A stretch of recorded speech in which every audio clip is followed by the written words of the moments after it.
Today we will be looking at 10 horrifying caving stories that went horribly wrong. Each tale reveals just how quickly wonder can turn to terror deep beneath the surface.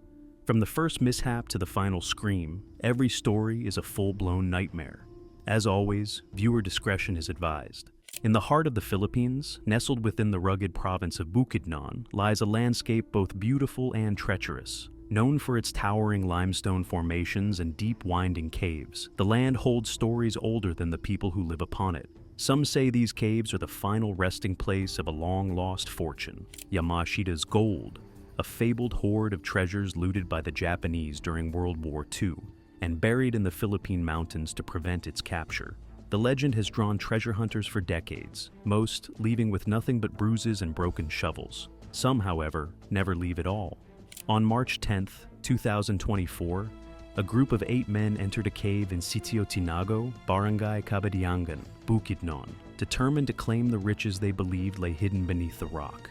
This included Bibo, Roni, John, and Doy, along with 4 others. Unlike reckless hunters armed only with dreams and rusted tools, these men thought they came well equipped, dressed in protective suits and carrying gear. But they lacked one critical thing: experience. None of them were trained cavers. None of them understood the dangers of underground.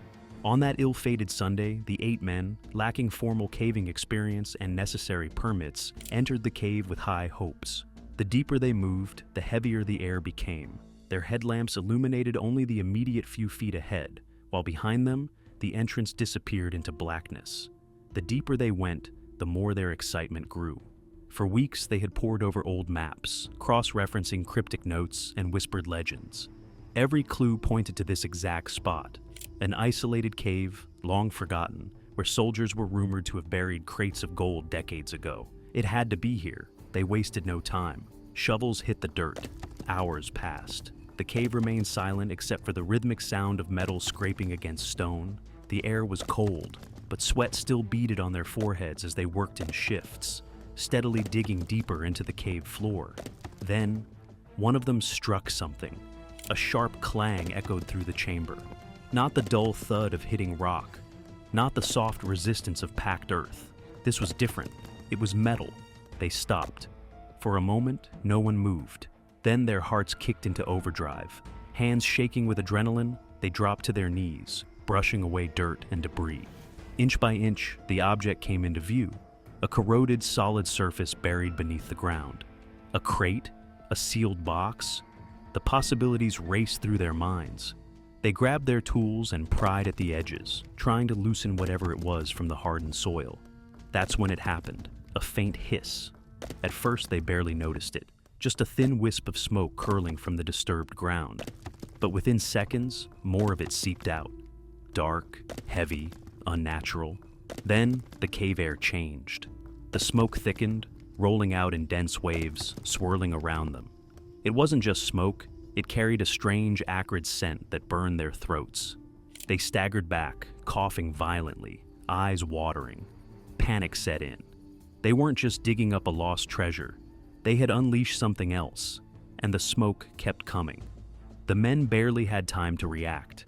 The acrid stench filled their noses, burned their throats. Their lungs tightened, their vision blurred. Within moments, the cave transformed from a pathway to fortune into a death trap. Panic set in. Some stumbled backward, clawing at their faces, trying to breathe. Others dropped their tools, their bodies suddenly weak, sluggish. The gas, carbon monoxide, though they didn't know it yet, was invisible, odorless, lethal. Ronnie was the first to go down. One moment, he was pushing forward, his eyes locked on the faint outline of the cave entrance. The next, his legs gave out. He dropped hard onto the stone floor, coughing violently, his hands clawing at his throat. The smoke was everywhere now, thick, suffocating, rolling in heavy waves that burned their lungs and blurred their vision. Bibo staggered just a few feet ahead of him, arms outstretched, blindly feeling for the walls to guide him forward. But his strength was failing. His breaths came in short, desperate gasps. His knees buckled, and he crumpled onto his side, hacking, his fingers twitching weakly against the rock before going still. John and Doy weren't far behind, their silhouettes barely visible through the swirling haze.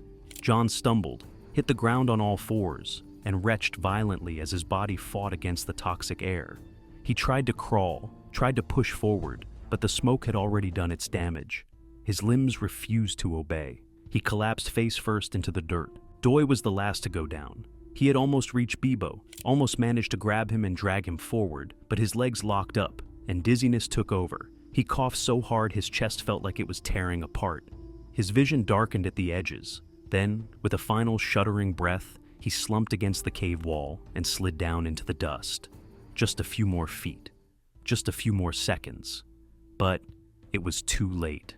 Outside, 4 others burst into the open, coughing and gagging as they collapsed onto the jagged rocks. They sprawled on the ground, gasping for fresh air, their chests heaving. Their faces were ashen, their limbs trembling from exhaustion and shock. Every inhale sent a sharp pain through their lungs, as if their bodies were still trying to purge the poison they had just escaped. They had made it, but just barely. And inside, 4 others had not. Ronnie, Bibo, John, and Doi were still in the cave, still in the smoke. News spread quickly. By nightfall, authorities and emergency responders had arrived. But there was a problem. No one could go in. The cave was saturated with carbon monoxide, an odorless killer that could silently suffocate anyone who entered without protection. Even trained rescuers were at risk. The Provincial Disaster Risk Reduction and Management Office assessed the situation. They had to move carefully. One wrong step, and they too could become victims. Armed with oxygen tanks, rescuers cautiously made their way into the cave. The deeper they went, the heavier the air became. They could feel it, the unseen poison filling the space, waiting. It took hours to reach the trapped men. When they finally did, the sight was harrowing. The 4 treasure hunters lay motionless, their bodies frozen in their final moments of struggle. Some had collapsed mid-crawl, their hands outstretched toward the entrance. Others had simply fallen where they stood, their strength stolen by the air itself. Their faces were peaceful, as if sleep had taken them before terror could fully set in. The bodies were carefully retrieved and brought to the surface. Families wept. Officials shook their heads. The cave, which had once promised fortune, had delivered only death. Investigators tried to determine what had caused the deadly gas release. Some speculated that the men had accidentally triggered an old wartime trap designed to release poison gas upon intruders. Others believed it was a natural buildup of carbon monoxide, formed by decaying organic matter, trapped for decades beneath the surface. Whatever the cause, the result was undeniable. The survivors, hospitalized for severe carbon monoxide poisoning, were left haunted by what had happened. One of them, barely able to speak, later said, "It happened so fast. One second we were digging, the next, everything went dark." Officials reaffirmed warnings against illegal treasure hunting. They reminded the public that caves are not playgrounds, and that the pursuit of mythological gold often ends in nothing but loss. But the legend of Yamashita's gold lives on. Even after the deaths, some still believe. Some still whisper about what the men found before the gas took them. Some still want to go back.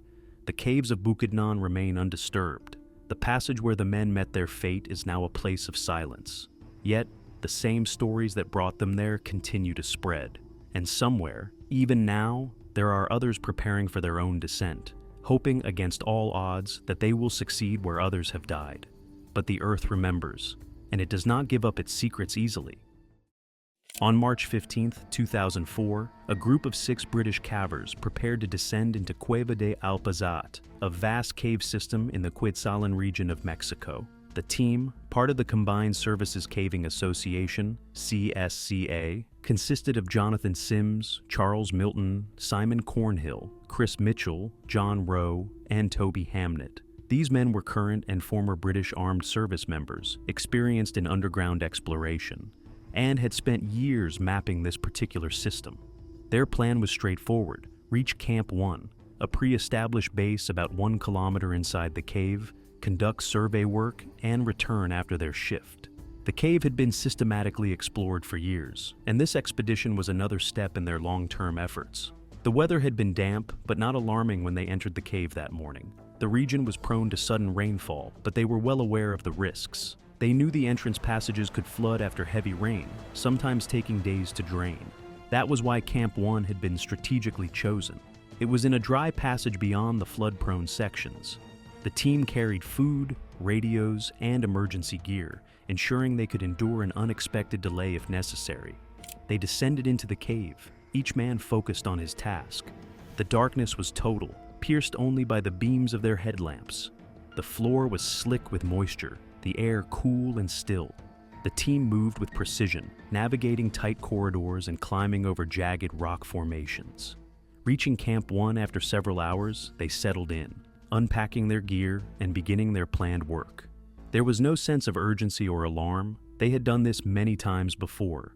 By March 17, 2004, the first signs of trouble came when the team at the surface attempted to send a relief crew into the cave.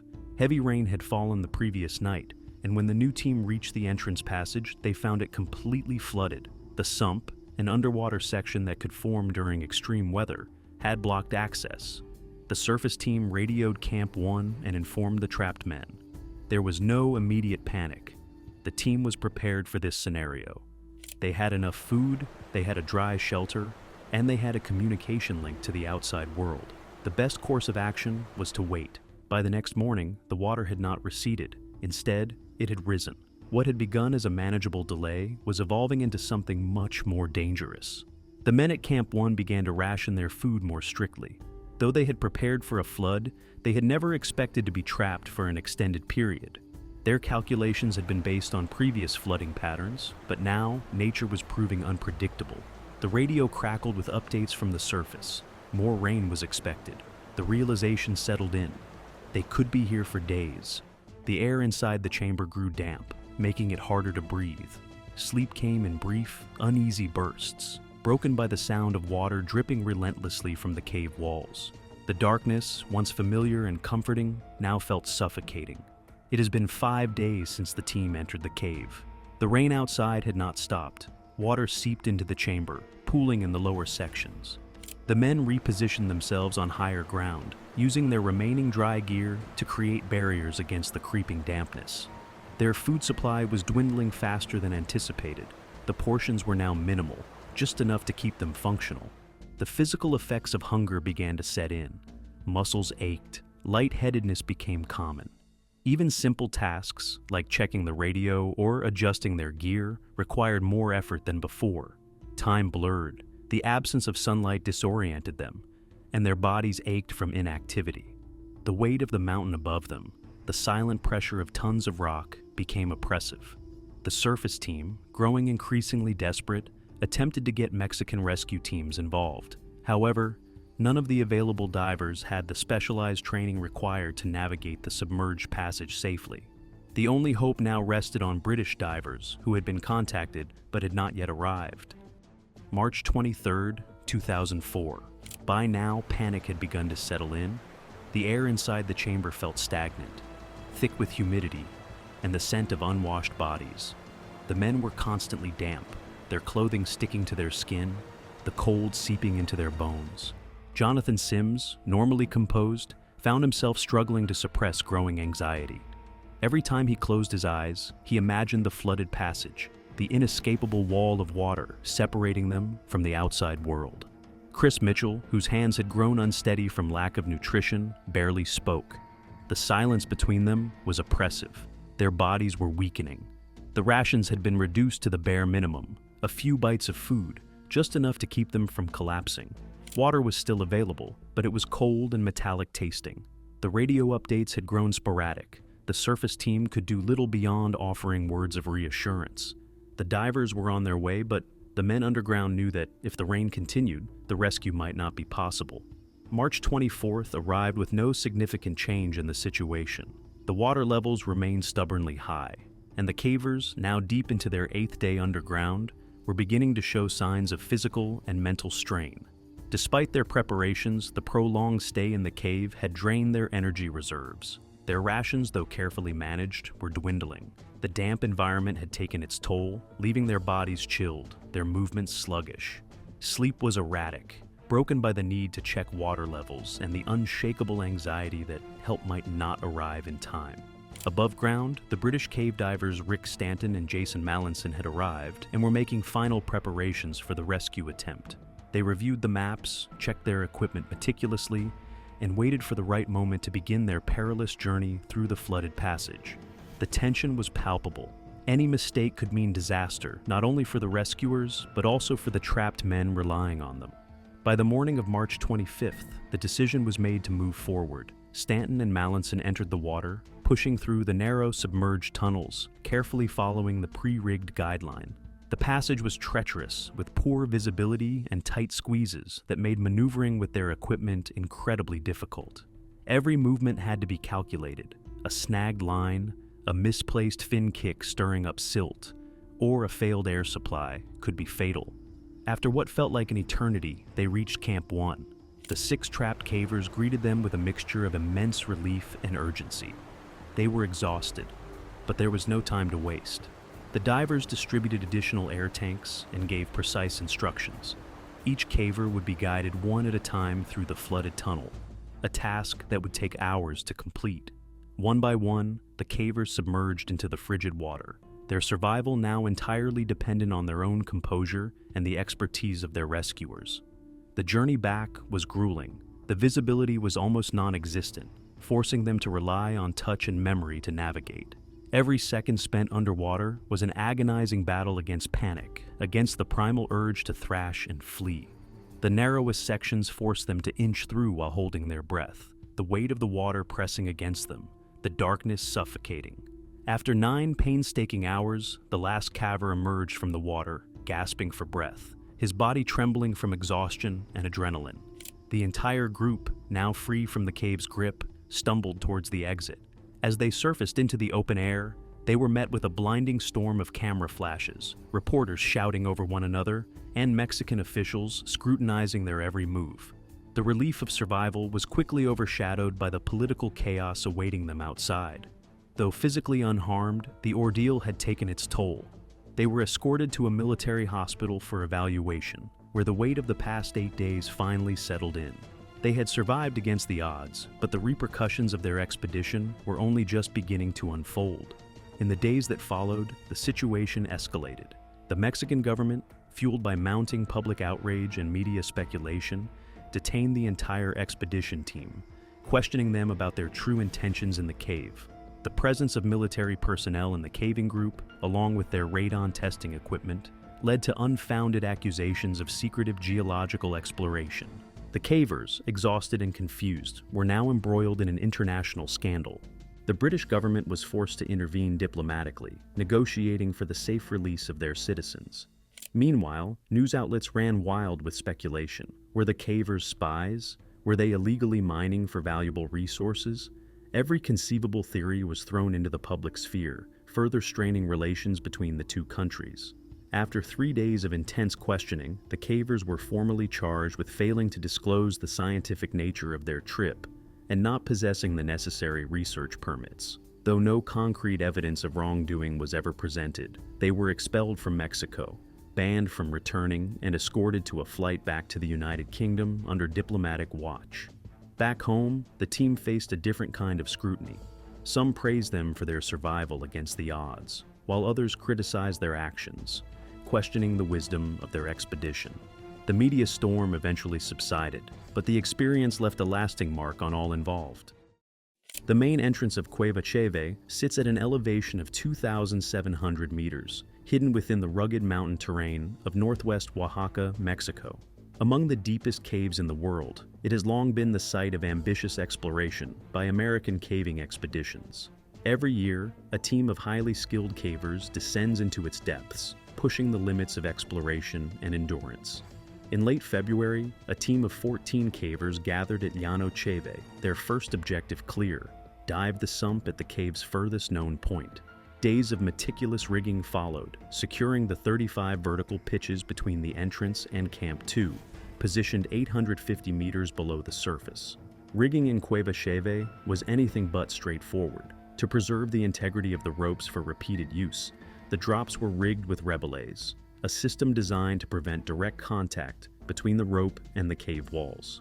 Unlike a single free-hanging rope, this method required cavers to repeatedly disconnect and reconnect their rappel devices while suspended, an intricate and calculated process demanding precision, experience, and absolute focus. On February 25th, 1991, a team of 6 made the arduous 7 to 10-hour journey through the cave to establish Camp 2.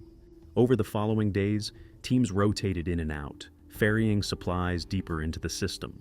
On March 1st, Peter Bosted and Peter Haberland returned to the cave alongside 2 others, James Brown, recovering from a shoulder injury, and Chris Yeager, who had recently been suffering from illness. They entered the cave in staggered pairs, an hour apart, to prevent bottlenecks in the tight passages.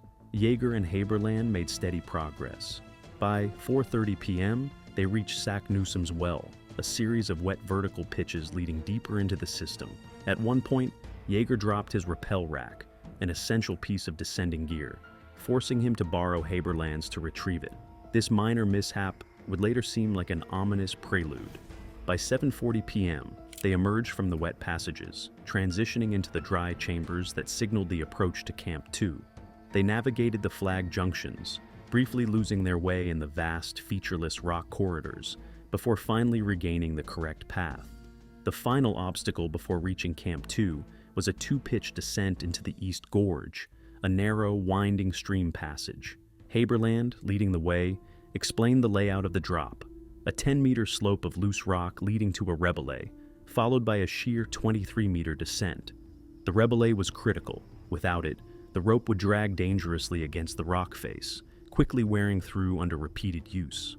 Haberland descended first, maneuvering carefully through the awkward rigging. The rebellet anchor was positioned too far below the natural stance, forcing him to attach a foot ascender to create slack and disconnect himself from the anchor safely.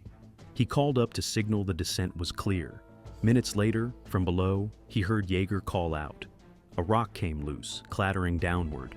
Haberland braced himself, waiting for the expected off-rope signal. Instead, the cave erupted with the unmistakable sound of rushing air, followed by a sickening, heavy thud. Silence followed. He called out. No response. A sense of dread set in. He moved cautiously, climbing over the boulders sheltering him. Peering into the darkness below, a motionless figure sprawled at the bottom of the drop. Yeager lay face down in a shallow, 3-inch deep pool of water. His right leg twisted, his foot pointing unnaturally forward.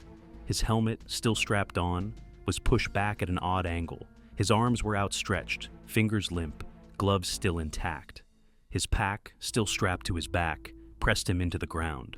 Haberland scrambled forward, his breath shallow with panic. He reached Yeager and carefully tilted his head against the wall to keep his face out of the water. He feared spinal injuries and resisted the urge to move him further. In the suffocating stillness of the cave, he realized with growing horror that Yeager was unresponsive. He didn't check for a pulse, didn't attempt first aid. Overcome by the raw enormity of the moment, he turned and fled. His mind locked on one singular thought: get help. Blowing his whistle frantically, he sprinted through the cave toward Camp 2, covering in 15 minutes what had taken them hours before. Bosted and Brown were there, resting after their own grueling journey. The message was clear. A caver was down. Within 10 minutes, they gathered dry clothes, a sleeping bag, and first aid gear, and made their way back to the accident site.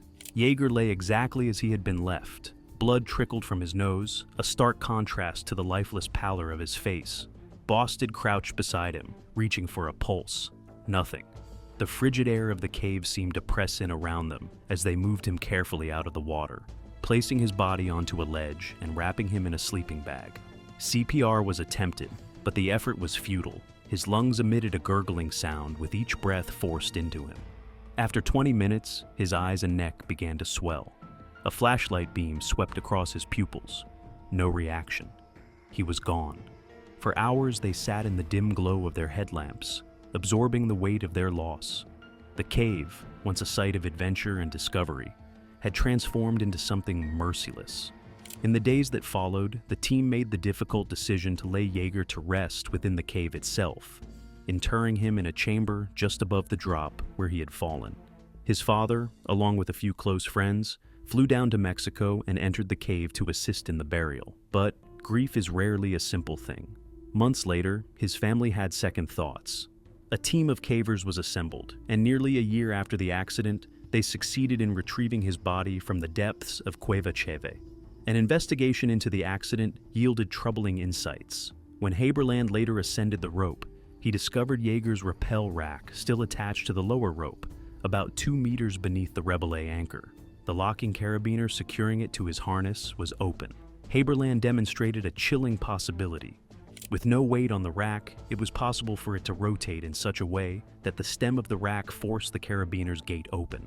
The moment Jaeger put weight on it, it would have slipped free. The fall would have been instant, silent. He wouldn't have even had time to cry out.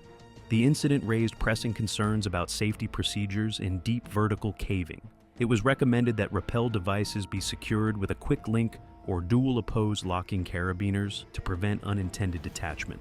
The importance of keeping packs tethered below the body, rather than worn on the back while rappelling, was emphasized to ensure maximum maneuverability. The Rebelay itself was scrutinized. It had been poorly rigged, requiring an unnecessarily complex maneuver that had already delayed Haberland's own descent. Tragedy is rarely the result of a single failure. Instead, it emerges from a chain of seemingly minor oversights, each one compounding upon the last. A poorly rigged Rebelay, a moment of distraction, a carabiner left unlocked. In the depths of Cueva Cheve, those small miscalculations culminated in irreversible loss. And yet, despite the risks, people continue to return, drawn to the unknown, compelled by the thrill of discovery. Cueva Cheve remains a place of awe and peril, where the margins for error are razor thin, and where the price of a single mistake can be measured in life and death. On 3 February 1997, Matt Gore and his 2 friends entered Grassy Cove Saltpeter Cave late in the evening, expecting an adventure. They were not experienced spelunkers, but they had read about the cave online and thought they could handle it. The plan was simple: get in, explore, and get out. None of them wore helmets, none of them carried extra lights, and none had told anyone where they were going. Their gear was minimal: cheap flashlights, a few snacks, and some water. The cave was mesmerizing and silent except for the sounds of their footsteps. They walked deeper and deeper, squeezing through tight passages and stepping over jagged rock formations, relying only on their dim beams of light. The deeper they went, the more treacherous the terrain became. Loose rocks, uneven ground, and slippery surfaces made every step uncertain. Still, they pushed forward, adrenaline keeping their doubts at bay. By midnight, they reached the waterfall room. A towering underground waterfall crashed down into a pit below, the sound reverberating through the chamber.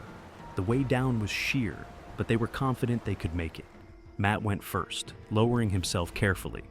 His hands grasped at the damp rock, feet searching for holds. His friends watched as he slowly descended. Then, a rock shifted beneath his weight.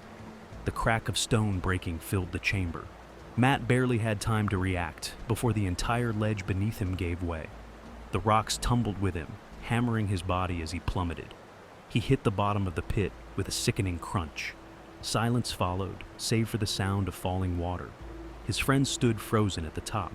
They called his name, their voices trembling, but there was no response. One of them decided to climb down, leaving their equipment behind. The descent was reckless, done in sheer desperation. He slipped and nearly fell multiple times, but managed to reach the bottom. Matt lay crumpled, barely conscious. His breathing was shallow, his face pale. Blood ran from a gash on his forehead, pooling on the rocky floor. His skull had taken a severe hit, his nose was broken, and he struggled to remain awake. His fingers were dislocated from the impact. Every breath was a struggle. Every slight movement sent pain shooting through his body. His friend knelt beside him, terrified and unsure what to do. Then, their lights flickered. One by one, the batteries gave out. They were plunged into total darkness. Panic set in. The 2 remaining in the pit had no way of climbing out, no way of seeing their surroundings, and no way of knowing how bad Matt's injuries truly were. The friend above had the only remaining light. He had no choice. He had to leave them behind and find help. With his cheap flashlight barely cutting through the blackness, he scrambled his way back up. His hands were torn on the jagged rocks, knees bruised from slipping repeatedly. The darkness seemed to close in, pressing against him. Every sound, every breath, every movement felt amplified in the oppressive void. He had never felt so alone, but he had to keep going. The climb took forever. His light dimmed further, barely holding on, and then it died. Total blackness. He fumbled in his pockets and found a Bic lighter. Flicking it on, he created the faintest glow, barely enough to see inches ahead. He held the flame close to the walls, using it to navigate inch by inch. The heat singed his fingertips, but he ignored the pain. One wrong move and he would fall, joining Matt at the bottom. 3 hours passed before he finally reached the entrance. He burst out of the cave, gasping for breath, his body shaking uncontrollably. He ran for help, stumbling through the woods, not stopping until he reached a phone. Rescue teams were called. They assembled their gear, coordinating an extraction. Hours later, the first rescuers entered the cave. They carried ropes, medical supplies, and proper lighting. The descent was slow, cautious. The ground was unstable, and every step risked another fall. Matt was slipping in and out of consciousness when they arrived. His breathing was shallow, his body broken. The rescuers stabilized him as best they could, securing him in a stretcher. The ascent would be excruciating. He would feel every jolt, every pull, every shift of his battered body. They began to haul him up. The rope creaked under the strain. Each movement sent shockwaves of pain through his shattered bones. He gasped in agony, barely able to stay conscious. The rescuers struggled against the narrow walls, against the weight, against time. They had to get him out before he went into full shock. Halfway up, a rescuer lost his footing. He slipped, pulling on the rope. The sudden shift sent Matt swinging into the rock face. His scream echoed through the cave as fresh waves of pain ripped through him. The rescuers held on, securing him again. They couldn't afford another mistake. Every second dragged into eternity. The walls felt like they were closing in. The blackness seemed alive, watching, waiting. But they kept climbing. Inch by inch, foot by foot, they lifted him toward the surface. It took hours. When they finally emerged, dawn was breaking. Matt was rushed to the hospital, barely clinging to life. The damage was severe: skull fractures, an epidural hematoma, multiple broken bones. But he survived. His friends, shaken and traumatized, never entered a cave again. Matt Gore's condition was assessed by doctors upon arrival at the hospital. The medical team identified multiple skull and facial fractures, an epidural hematoma, and severe neck and shoulder trauma. He underwent emergency surgery to relieve pressure on his brain and stabilize his fractures. Despite the severity of his injuries, doctors managed to stabilize him, and after several days in intensive care, he was moved to a regular ward for further recovery. The incident highlighted critical mistakes made by the group. They lacked helmets and proper climbing gear, failed to carry adequate lighting, and had no backup plan in place. Their failure to inform anyone of their location left them vulnerable, and their decision to descend without securing a safe way back nearly resulted in a catastrophe. The lack of proper equipment and experience almost cost Gore his life, highlighting the importance of preparation and safety in caving. Bear Hollow Rift was not a cave for the faint of heart. It was a cave with tight passageways, pits, and sheer rock walls that demanded both skill and endurance. On November 25, 2006, the group of 8 cave explorers who entered that day, Andy Zellner, Jim Smith, Bill Steele, Jay Jordan, and 4 others, knew what they were getting into. They had prepared for this challenge, or so they thought. By the time they reached the bottom of the cave, descending 3 major pits and squeezing through cramped, body-crushing crawlways, the group had already felt the weight of the cave pressing in on them. Their bodies ached from the strain of navigating narrow fissures. It was a physically demanding place, but for Jordan, it was even worse. He wore a wetsuit and carried a large pack, making every movement slow and cumbersome. The others often had to wait for him, but no one complained. They all knew that the cave didn't care about schedules. It demanded patience, strength, and a bit of luck. At the bottom, the group split up. 4 of them decided to start the long, grueling ascent back to the surface, leaving the others behind to continue surveying the cave's unforgiving terrain. They offered Jordan the chance to leave with them. He refused. He would regret that decision. Jordan later decided to leave ahead of the remaining 3 surveyors, hoping to get a head start on the difficult climb. He moved slowly through the wet, constricting tunnels, his body fighting against exhaustion. When Zellner, Smith, and Steele finished their work and followed, they found him at the worst possible place, the 45-foot pit, Jordan had made it up the rope, but was trapped at the lip, unable to transition into the narrow crawlway beyond. He was stuck and needed help immediately. The problem was the rock horn. It jutted out like an unmovable barrier, blocking Jordan's progress. It made the passage too tight for him to pass through. Since the narrow fissure above the ledge was too tight, his wetsuit and pack only made it worse. He fought against the rock, twisting, turning, straining, but he couldn't force his way through. The others watched, offering suggestions, but nothing worked. The rope walker system he was using was failing him. It didn't allow the movement he needed to clear the lip. The rope walker system uses a chest roller plate to guide the rope during a continuous ascent. It's designed for steady, vertical climbs and open shafts, but lacks flexibility. In confined spaces, its rigidity can make it hard to maneuver around obstacles. So was the case in this situation, which is why Jordan decided to switch to a Texas system, hoping for better control. This system is a rope climbing technique using two separate ascenders, one for the chest and one for the foot or knee. The climber steps up with their legs while moving the upper ascender higher, creating a step-and-sit motion. It's better for tight spaces than the rope walker system, which relies on smooth, continuous movement. In Jordan's case, switching to Texas style didn't help because the rock horn blocked his upper body, and he was too exhausted to make the necessary movements. The only solution was to remove the obstruction.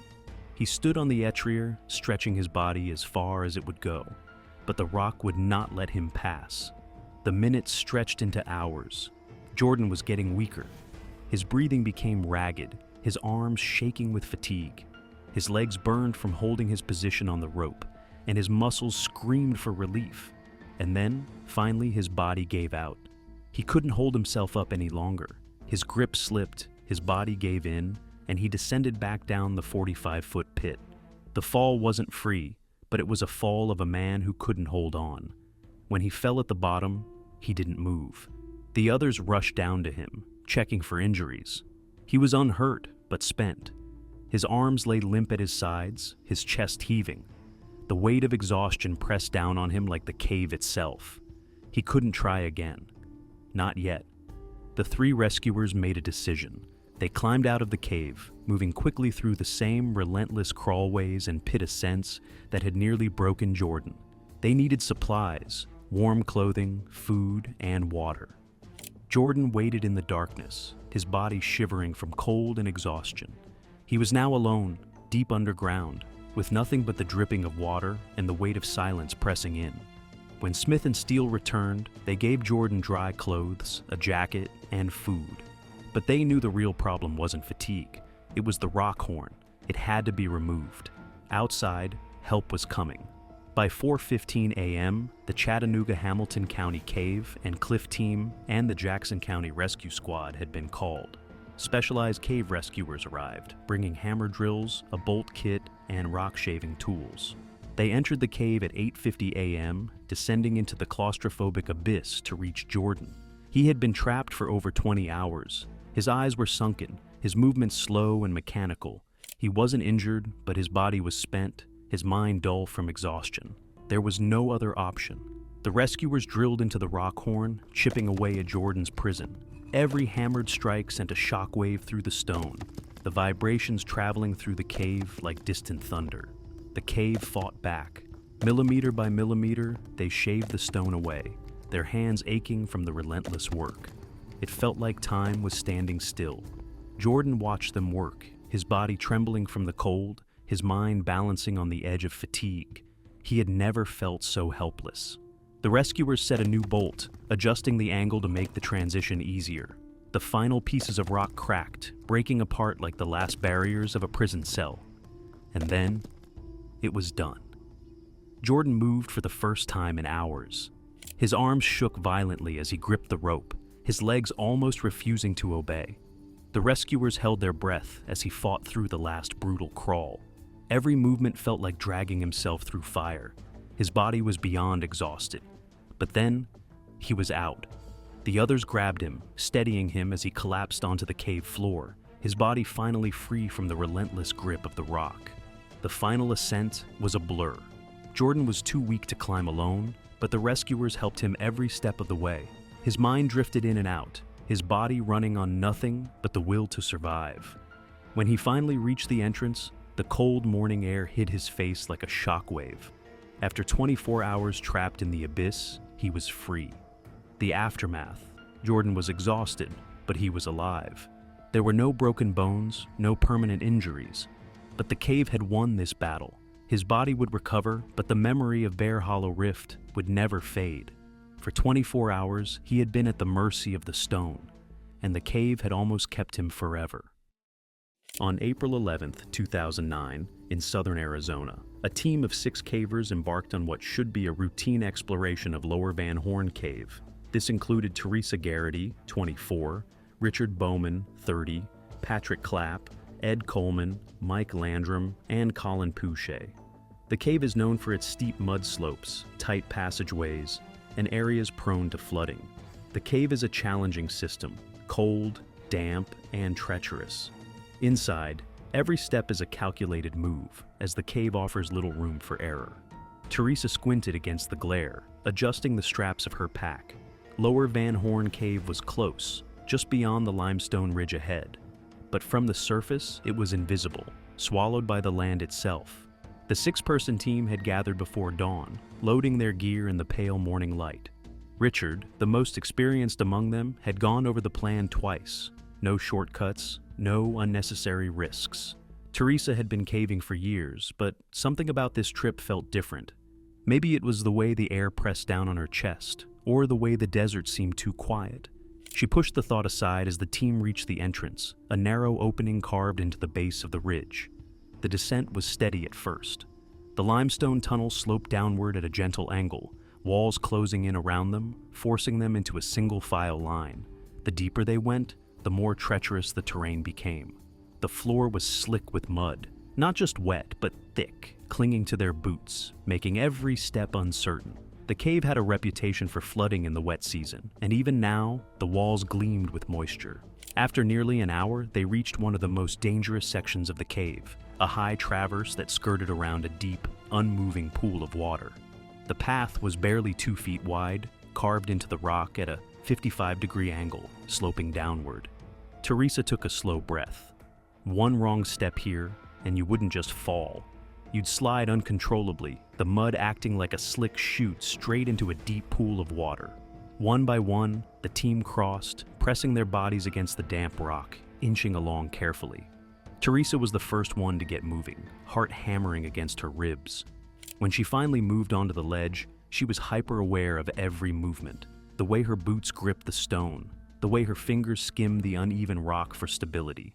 Halfway across, she spotted an outcrop, a solid-looking protrusion of rock jutting from the cave wall, a perfect handhold. She reached for it, and the moment she gripped it, the rock snapped. It happened fast. Her body lurched sideways as her weight shifted. Her feet lost traction instantly, the slick mud beneath them offering no resistance.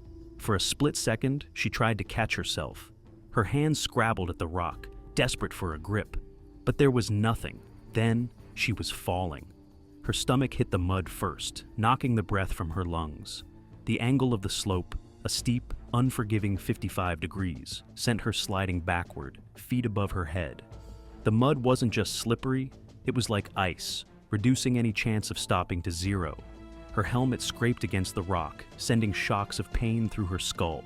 She clawed at the ground, leaving deep gouges in the mud, but it was useless. The cave had claimed her, and then, the slope ended. Her body launched into freefall, 15 feet of open air, no control, no time to brace. She hit the stone hard, slamming into a narrow fissure below. The impact was so brutal, she barely processed the pain. Her helmet hit first, jamming into the narrowing walls of the fissure, then her shoulders. Her torso followed, compressing as she was funneled deeper into the unrelenting rock. The fissure swallowed her whole, her body wedging tighter with every inch.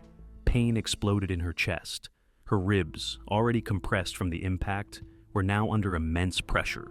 Her arms, pinned helplessly above her head, were stretched so far back that her shoulders screamed in agony. Her torso was caught in the unforgiving stone, her lungs struggling to expand. She couldn't move. The cold rock gripped her like a vice, pressing against her ribcage, stretching her spine, pulling her body into an unnatural contortion. Her breathing was ragged, each inhalation a battle, The cave had trapped her like an insect in amber, and she could do nothing but endure it. Her head throbbed where her helmet had slammed into the walls, and a dull, burning pain crept through her neck. Her fingers tingled as circulation slowed. She tried to shift, but the more she struggled, the more the rock seemed to close in. She was stuck, and she wasn't alone. Somewhere below, a deep black pool just 3 feet beneath her. If she had fallen any further, she would have plunged straight in, disoriented, injured, and possibly unable to surface. Above, the others had already scrambled to the edge of the traverse, shouting her name. Their headlamps sent weak beams into the depths, illuminating only the top of her helmet and a sliver of her torso wedged in the crack. Richard immediately informed everyone that she was stuck and wedged too deep. Everyone jumped into action. Ed Coleman turned back, retracing their path to where they had left vertical gear at the last climb. Mike Landrum started crawling back through the winding passages toward the vehicles, where they had extra rope. The others frantically emptied their packs, searching for anything, any piece of equipment that could help. Inside the fissure, time had become meaningless. Her arms were going numb, her back spasmed involuntarily, sending fresh pain shooting through her ribs. Her lungs burned. The cave was squeezing the life out of her, millimeter by millimeter.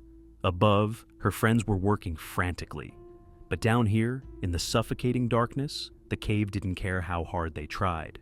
The group worked quickly, knowing that time was against them. They rigged a 30-foot length of webbing to a secure anchor above the fissure, tying off the line with an accessory cord to ensure it wouldn't slip under tension. An etrier, a flexible webbing ladder with multiple rungs, was attached to the end, its lightweight frame swaying slightly as they lowered it down. The problem was Teresa's position.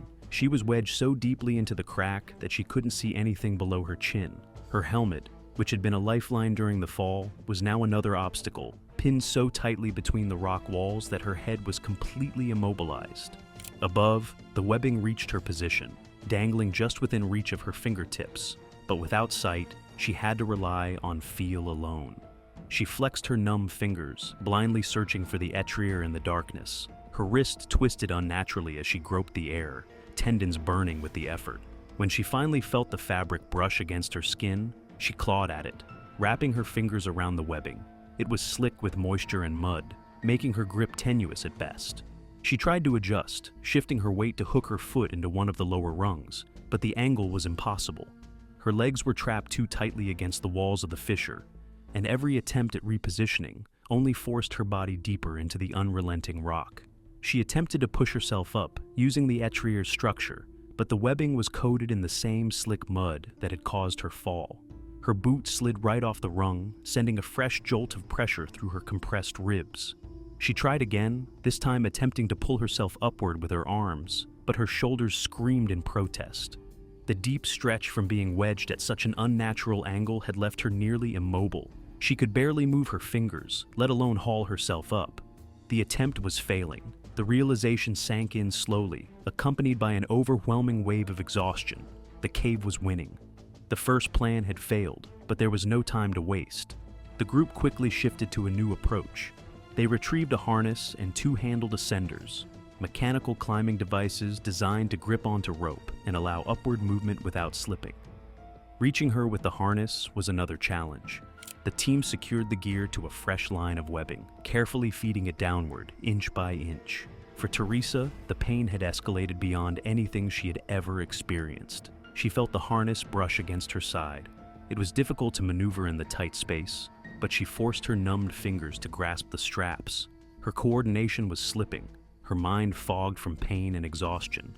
But she fought through it, struggling to pull the harness into position. Securing it was an ordeal. The harness straps tangled, the angle making it impossible to fasten them with precision. It took several agonizing minutes, but eventually she managed to slip the harness into place.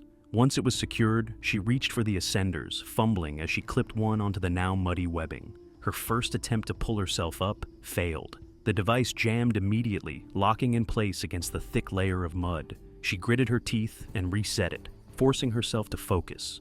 She adjusted the position, found a cleaner section of webbing, and tried again. This time, she moved. The ascender gripped the webbing, allowing her to gain a few inches. It wasn't much, but it was enough to shift her weight. Despite the agony, she pressed on. Using body jamming techniques, she braced her knees and elbows against the rock, pushing herself upward little by little. The rock resisted, as if unwilling to relinquish its hold, but she forced her way up, fighting for every inch. Above, the others extended their arms, ready to pull her free the moment she was within reach. Her fingers brushed against the ledge. A final push. Hands locked around her forearms.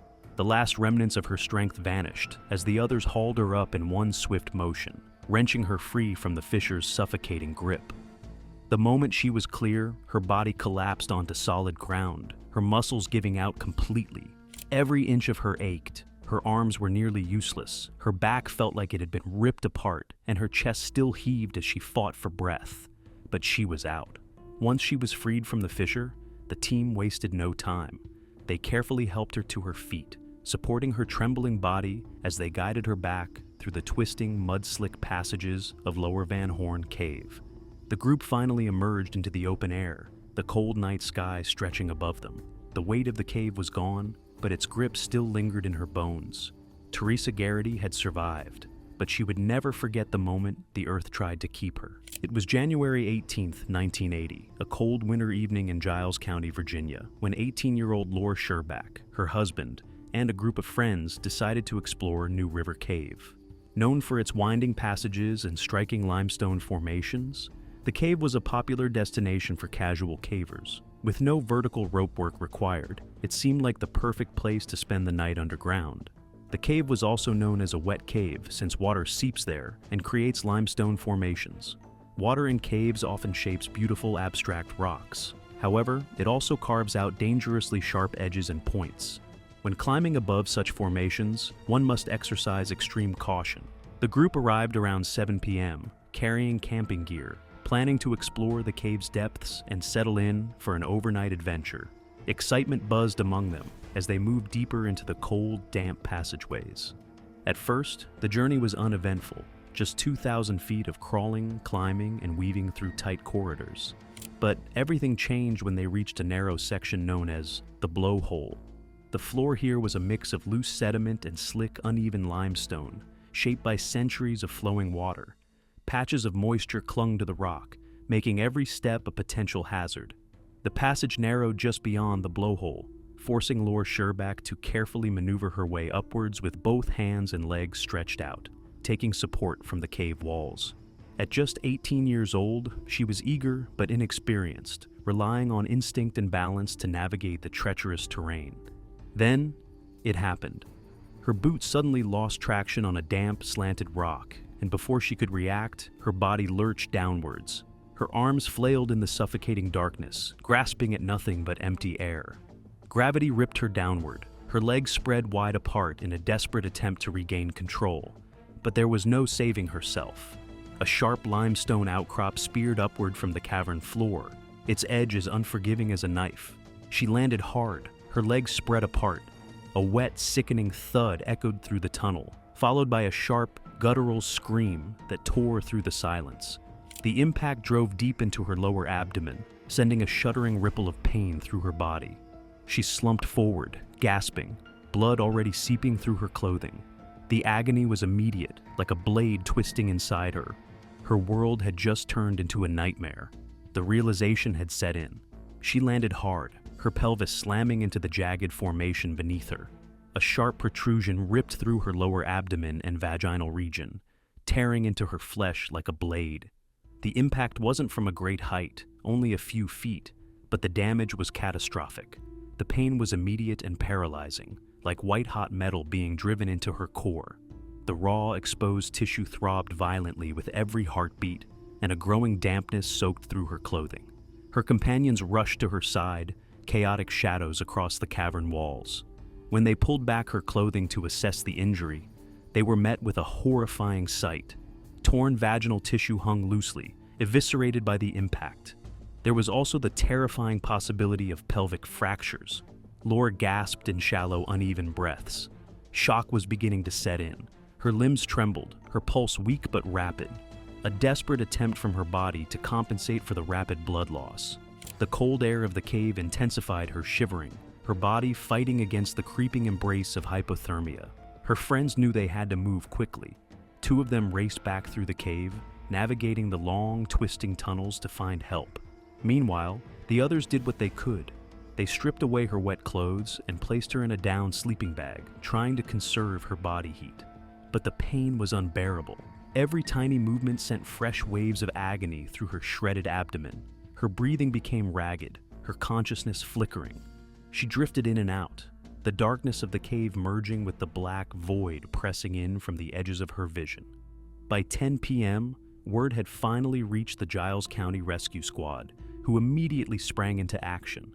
But just as the response effort began, a devastating setback emerged. The two men who had made the exhausting climb out of the cave to seek help were now disoriented and unable to recall the exact path back to Laura's location. The twisting, unmarked tunnels of New River Cave had turned into a cruel maze. Every passage looked the same, and in their panic, the details of the route had blurred in their minds. Time was slipping away. Rescue teams, including trained cavers from the VPI Grotto, were dispatched, but progress was slow. They crawled through low tunnels, making their way to the scene. With every passing minute, the weight of uncertainty grew heavier. Had she already succumbed to her injuries? Had the cold taken her? Was she even conscious enough to cry out for help? Then, at last, they found her. She was barely clinging to consciousness. Her once labored breaths had turned dangerously shallow, each one a fragile whisper, her body on the verge of the total shutdown. Her blood pressure had plummeted to a critical 120/90. Her pulse a weak but frantic 120 beats per minute, a clear sign of severe hypovolemic shock. Her body struggling, failing to keep vital organs functioning as her blood loss continued unchecked. Her skin was ice cold, slick with sweat, and her lips had taken on a bluish hue. Hypothermia was setting in. The combination of blood loss and the cave's unforgiving cold had drained what little strength remained in her trembling limbs. Her body was shutting down piece by piece. If they didn't move quickly, she wouldn't make it out alive. Medical personnel administered an IV, pumping fluids into her failing system. The wounded areas were sterilized and carefully bandaged, but any movement still sent rippling shocks of pain through her core. She tried to scream, but her throat was too dry, too weak. Her body was failing her, one system at a time. The next step was the most agonizing: evacuation. They placed her onto a Stokes litter, a stretcher designed for extreme conditions. The rescuers had to carry her through tight crawlways, over jagged climbs, and down narrow rock channels, all while keeping her motion as minimal as possible. With every jostle, a fresh spike of agony burned through her gut. It felt like her insides were being torn apart over and over again. Her mind blurred in and out of focus, her vision clouded by shock and exhaustion. Over 25 rescuers worked together to carry her out. Their bodies pressed against the cave walls as they passed her along like a fragile piece of glass. At one section, they had to lie down in a column, forming a human conveyor belt to carefully move her through a cramped passage. Each movement was agony, her battered body struggling against the torment. The rescuers did their best, but even the most delicate hands couldn't prevent the searing pain from radiating through her torn flesh. By 5 a.m., nearly 9 hours after her accident, Laura finally emerged from the cave. She was immediately shifted to an ambulance. The ride to Montgomery County Hospital was a blur of IV drips, flashing red lights, and murmured medical jargon. She drifted in and out of consciousness, her body fighting against the shock and blood loss. By the time she arrived, a full trauma team was waiting. The moment the stretcher rolled through the hospital doors, she was surrounded. Doctors assessing the extent of her injuries, nurses working swiftly to stabilize her failing vitals. The damage was severe. The fall had torn through delicate tissue, causing extensive internal trauma. The loss of blood had pushed her to the edge of organ failure. But the worst part, the most horrifying part, was knowing that it all could have been avoided. The fall was small. The injury was catastrophic. Even though the fall was small, the injury was devastating. Caves are merciless. The beauty of underground formations hides sharp, deadly edges. All it takes is one misstep, one wrong move, to turn a simple trip into a nightmare of pain and suffering. Paradise Springs, Florida, was known for its beauty, a hidden gem for divers seeking adventure in its crystal-clear waters. On September 22, 1996, two friends, Jake Miller and Lisa Carter, arrived at the site, eager to explore the depths. Both were certified open water divers, but had no formal training in cave diving. Still, the lure of the unknown was too tempting to resist. As they geared up, they went through the basics. The plan was discussed thoroughly just before they started their descent. Neither carried a safety guideline, a thin rope that trained cave divers used to find their way back. To them, it seemed unnecessary. They had dived together many times before, trusting their instincts and experience. The initial descent was breathtaking. At 60 feet, the entrance to the cave opened before them. They switched on their flashlights to illuminate their way. Jake led the way, moving cautiously into the narrow passage. Lisa followed closely behind, her heart pounding with both excitement and unease. As they ventured deeper, the passage narrowed. At 148 feet, they had gone farther than intended, but neither voiced concern. They were surrounded by silence, save for the rhythmic sound of their breathing through their regulators. Their lights danced along the limestone walls, revealing ancient formations that had stood untouched for millennia. Then, in an instant, everything changed. Jake, shifting his position, accidentally kicked up a thick layer of silt from the cavern floor. The fine particles billowed upward like smoke, consuming the light, transforming their surroundings into a suffocating void.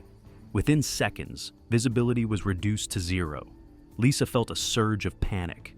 She reached out, hoping to grasp Jake's arm, but her fingers met only empty water. The cave, once awe-inspiring, had become a prison. She forced herself to stay calm, breathing slow and steady. She knew panic was the greatest threat in an emergency. But Jake wasn't so lucky. Disoriented and blind, he flailed in the darkness, trying to retrace his steps. He turned in one direction, then another, each move only worsening his confusion. His breath quickened, draining his air supply at an alarming rate. His hand brushed against a narrow crevice in the rock, and in his desperation, he tried to squeeze through. But his tank and harness wedged him in place. He couldn't move at all. Panic surged through his body as there was no visibility. He was disoriented and couldn't even comprehend where and how he got stuck. It was pitch dark and he was wedged completely. Meanwhile, Lisa's mind raced. She swept her arms through the silt cloud, searching for any sign of her partner. Then suddenly she felt a shift in the water, a disturbance ahead. Something had moved. A collapse? Had the cave ceiling given way? Fear overtook her. If the cave was unstable, they were in grave danger. With her oxygen dwindling and no way to locate Jake, she made a split-second decision. She turned and ascended, kicking hard toward the surface. The journey back up felt endless. Every second, she expected to feel the crushing weight of the cave collapsing behind her. Breaking through the surface, she gasped for air and ripped off her mask. She immediately started contacting the emergency services for help. She knew the situation was dire, and Jake was on borrowed time. The clock was ticking, and for her, every minute felt heavy. Meanwhile, back inside, Jake was fighting for his life. His chest was crushed against the cold rock, his shoulders wedged tight in the crevice. He had stopped fighting for a moment, frozen in sheer terror. His breathing was shallow, ragged. The regulator in his mouth felt useless now. His tank was nearly empty. He had to get out.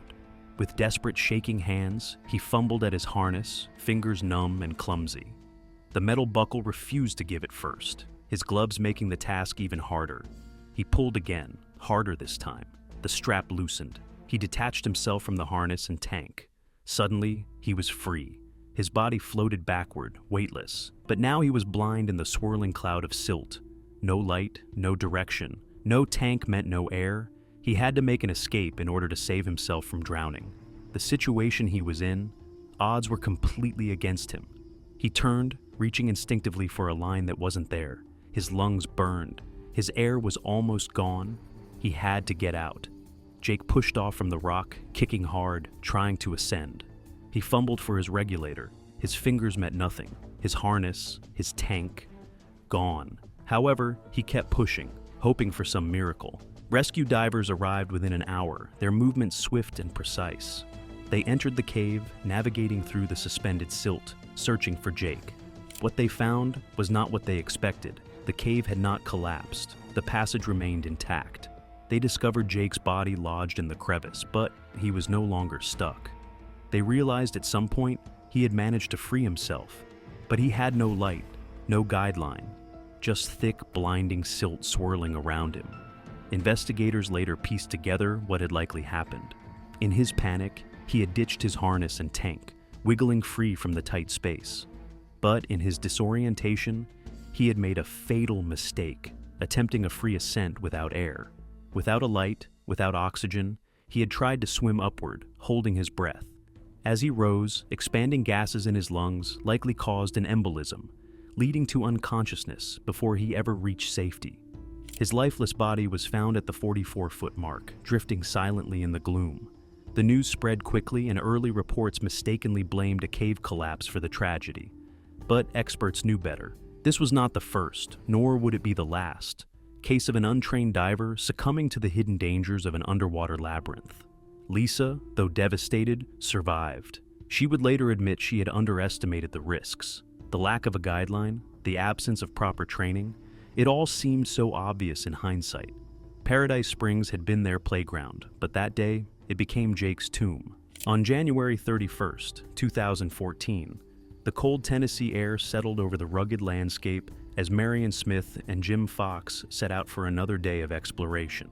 The two experienced spelunkers had planned to survey an unknown cave, mapping its tunnels and searching for new passages hidden beneath the Earth's surface. It was a routine they had followed countless times before. After hours of navigating tight passages and carefully documenting their findings, they emerged from the cave, exhausted but satisfied with their work. But just as they were preparing to leave, something caught their attention. A small, barely noticeable opening in the rocky terrain. It was an unnamed karst feature.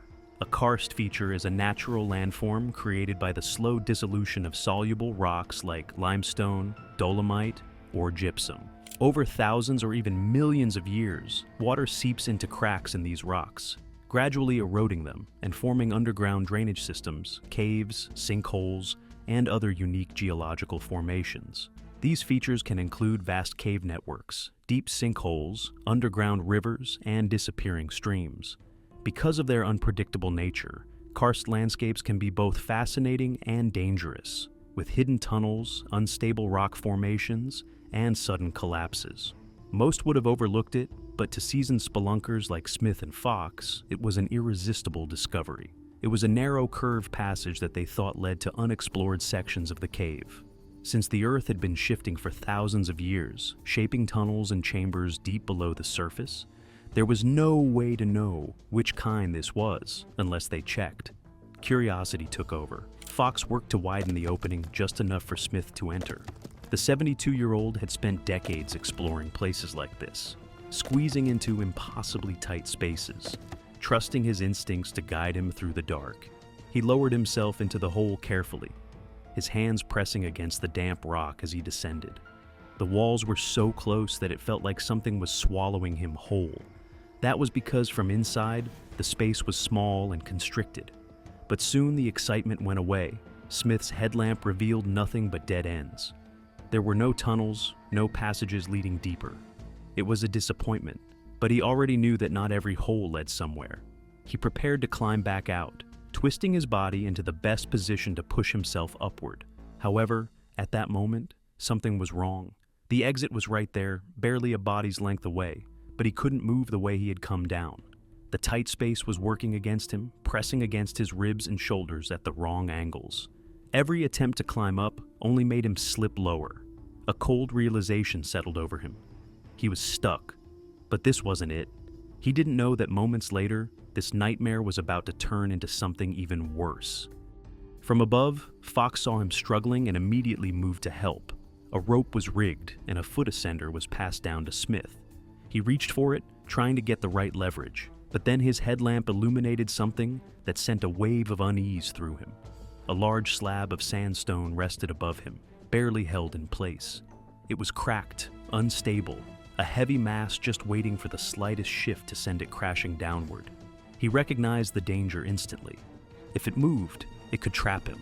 Worse, could crush him. And then, while he barely had enough time to process his dire situation, a deep, grating sound filled the tunnel. stone grinding against stone, followed by a sudden, violent crack. The boulder plunged downward. He was already wedged tightly and had barely enough space to breathe. Now the heavy rock worsened his misery. He was being crushed against the cave walls. Pain exploded through his body. His unusual curved angle in a constricted space made his body twist, making everything feel 100 times more miserable. The weight of the rock crushed his thighs and hips, pinning him. His breath caught in his throat as a sharp burning agony radiated through his lower body. His ribs felt like they were on fire, his legs completely immobilized under the unrelenting pressure. He tried to move, to shift even an inch, but the rock didn't budge. During that time, all he could feel was his life was being sucked out of him.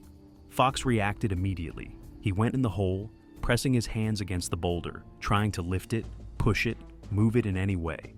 But it wouldn't give. It was wedged tightly, impossible to shift by hand. Time passed in a haze of pain.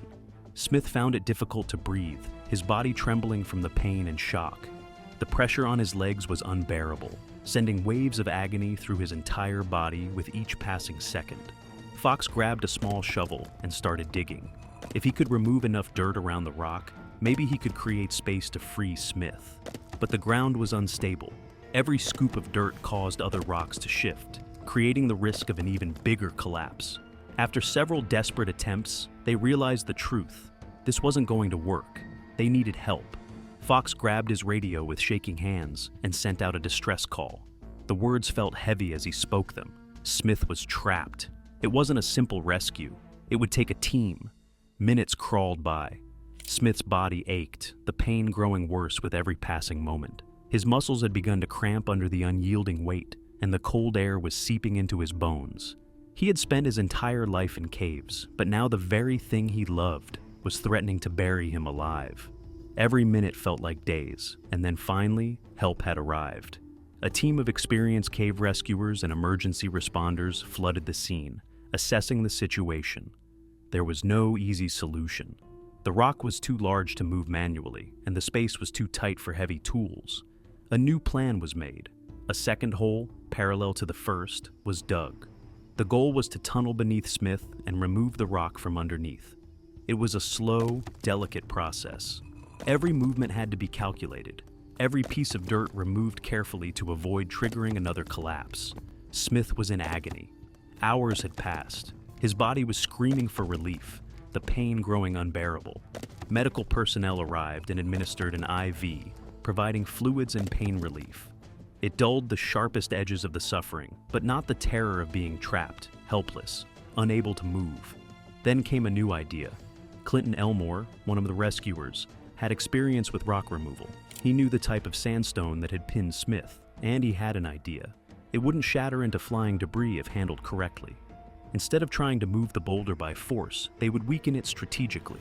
A small hole was drilled into the rock. The rotary hammer sent vibrations through the stone, a deep rumbling sound filling the space. The pressure was unbearable, every jolt sending fresh waves of pain through Smith's body. But then, something shifted. The rock moved. It wasn't much, just a fraction of an inch, but it was enough. Elmore reached down, wedging his hands beneath the massive weight. His muscles strained as he pushed with everything he had. The boulder lifted, just enough. Smith didn't hesitate.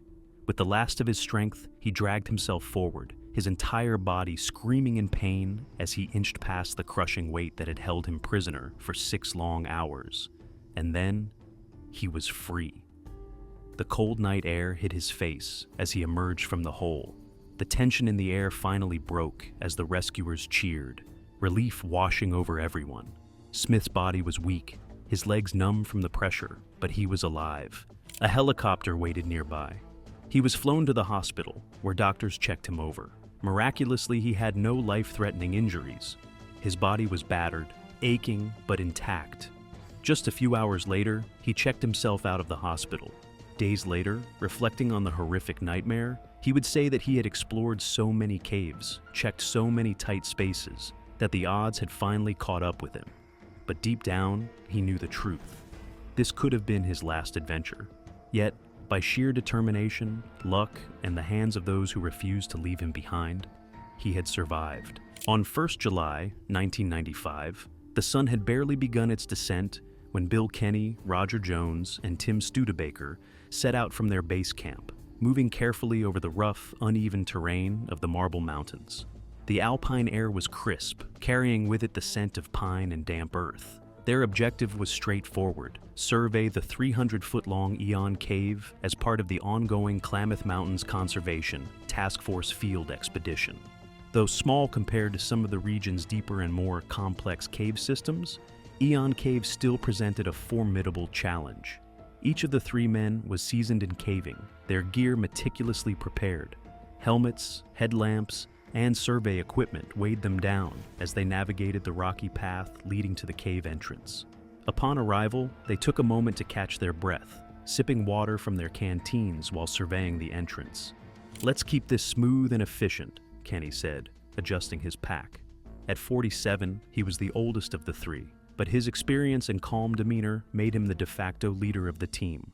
Jones and Studebaker nodded in agreement, and with a final check of their harnesses and lights, they descended into Eon Cave. Inside the cave, the temperature dropped noticeably. The walls shimmered with moisture, and the occasional echoes indicated no one had been inside for a long while.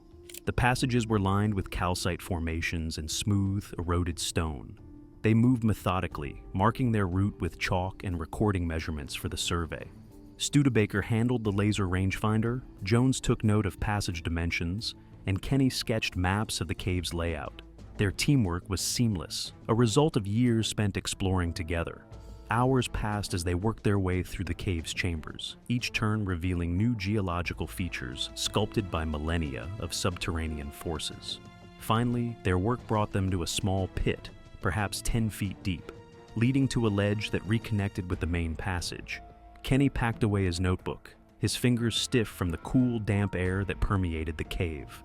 The survey had been thorough, each measurement carefully recorded, each passage mapped. The final task complete, he turned his attention to the ascent, shifting his weight as he prepared to climb out of the pit. His boots scraped against the uneven rock, muscles tightening as he pulled himself upward. The motion was practiced, second nature after years of caving. He reached the ledge, exhaling sharply as he pressed both hands onto the rock shelf for support. Then, without warning, the cave betrayed him. A deep, reverberating crack split the silence, a sound that didn't belong in the stillness of the underground world. It was the kind of sound that sent instinctive alarm through the body, something fundamental shifting, something failing. The ledge beneath Kenny's hands trembled for the briefest moment before giving way entirely. A massive slab of rock, 6 feet high and 4 feet wide, tore free from the wall. Dust exploded into the air. Kenny barely had time to react. The impact was immediate and devastating. The massive slab struck with crushing force, slamming Kenny backward onto the unforgiving rock floor. His left leg was caught beneath the immense weight, pinning it against the blade of stone protruding from the cave wall. A sharp, involuntary gasp tore from his throat as pain flared through his body, a raw, searing agony that radiated from his trapped limb. The once still chamber was now filled with a haze of limestone particles, the scent of disturbed rock thick in the confined space. Jones and Studebaker rushed forward, their movements urgent and precise. Kenny's breathing was ragged, each inhalation shallow and uneven as he struggled to process the pain. The slab pressed down mercilessly. Blood seeped from where the rock had torn into his flesh, staining the rough stone beneath him. The muscle of his calf was visibly deformed, compressed to the point of near ruin, trapped in a vice-like grip that refused to relent. The sheer mass of the boulder made it clear. This was no simple entrapment. Jones knelt beside him. Every second that passed was critical. Kenny's body was reacting to the trauma, the first signs of shock creeping in. A fine tremor in his limbs, his skin turning clammy. Without hesitation, Studebaker assessed the situation, scanning the slab's edges for any leverage points, any indication that they might be able to shift it. Their first attempts were futile. The rock was too large, its weight too concentrated. The cave itself had sealed Kenny's leg in place, an unrelenting force of nature. It was evident, the longer he remained pinned, the greater the risk of permanent damage, or worse. Studebaker made a swift decision. Help was needed, and it was needed fast. He pushed himself to his feet, already calculating the fastest route back to camp. Then, without hesitation, he disappeared into the darkness. Left behind, Jones remained close to Kenny, his presence the only reassurance in the crushing silence that followed. Dust still hung in the air, settling slowly as the initial chaos of the rockfall faded. Jones, in the meanwhile, attempted a self-rescue operation, using smaller rocks in a desperate attempt to break away at the slab, trapping Kenny's leg. Each strike sent tiny fragments of stone scattering, but the progress was slow. Kenny gritted his teeth, forcing himself to remain still despite the pain. He knew panic would only make things worse. Time stretched unbearably, marked only by the shallow rise and fall of his chest. The minutes stretched into an hour, the cave's oppressive silence making time feel sluggish. Then, at last, the distant sounds of movement reached them. Moments later, a new set of headlamps emerged from the tunnel. The arrival of Steve Knutson, Bonnie Crystal, and Ruth Schwartz marked a shift in the urgency of the rescue. Armed with a pry bar and a radio, they assessed the situation quickly. Kenny remained pinned, his legs still trapped beneath the immense slab. Time was critical, and they needed to act fast. Knutson wasted no time in positioning the pry bar beneath the edge of the rock, bracing himself as he and Jones applied their full strength to the effort. They pushed and strained, but the stone barely moved. The weight was immense, its mass pressed firmly into the uneven cave floor. They adjusted their grip, repositioned their leverage, and tried again. Still, the rock resisted. After several exhausting minutes, it became clear that brute force alone wouldn't be enough. The slab was simply too heavy, and Kenny remained stuck, his legs still locked in place. Crystal, watching their struggle, reached for the radio and relayed a request back to camp for additional tools, chisels, and hammers. Minutes passed as they waited for the equipment to arrive. When the tools arrived, Knutson wasted no time. He gripped the hammer tightly, positioning the chisel against the blade of rock that had wedged Kenny's leg in place. With each calculated strike, a sharp metallic ring echoed through the cave, reverberating off the walls in rhythmic bursts. The work was painstakingly slow, the vibration sending tremors through the slab with every impact. Small chips of rock flaked away, but the larger formation held firm, requiring sustained force to weaken it. Time dragged on, the minutes stretching endlessly. Kenny remained silent, his body locked in tense anticipation, every nerve in his leg aflame. The others worked in coordinated effort, one striking, another steadying the rock, while the rest remained ready to act the moment the stone showed signs of breaking. Then, after what felt like an eternity, the decisive blow landed. A sharp crack echoed through the chamber as the rock fractured at its weakest point. The blade that had been holding Kenny's leg in place finally broke away, and with careful precision, Knutson and Jones pulled him free. Pain flared instantly, surging up his leg in a blinding wave. Freed from the crushing weight, the damaged muscle spasmed violently, his calf a mess of deep lacerations and bruised tissue. Blood had pooled beneath him, marking the rock with dark stains, though miraculously, the leg remained intact. Despite the agony, Kenny refused to be completely carried. By the time they reached the surface, exhaustion overtook him. The transition from the dim, enclosed cave to the open air was almost overwhelming. The team worked quickly to stabilize him. His wounds were assessed, cleaned as best they could in the field, and tightly bandaged to stem further bleeding. An air splint was applied, immobilizing his leg to prevent further strain. Nearby, a Stokes litter had been retrieved from a Forest Service guard station, and once Kenny was secure, they prepared for the slow, careful descent back to camp. The trail was steep and uneven, every step requiring coordinated effort to ensure the litter remained stable. Using the radio, arrangements were made for a helicopter evacuation the following morning. The logistics were carefully planned, ensuring a clear landing site for the airlift. Throughout the night, he remained near the fire, watched over by a rotating group who ensured he remained stable and as comfortable as possible given the circumstances. Morning arrived, and Kenny was finally taken to the hospital. At the hospital, his injuries were assessed. Lying in the hospital bed, he reflected on the nightmare. The experience had underscored a fundamental truth. Caving was unpredictable. Even the most prepared teams could find themselves at the mercy of nature's immense, unyielding forces.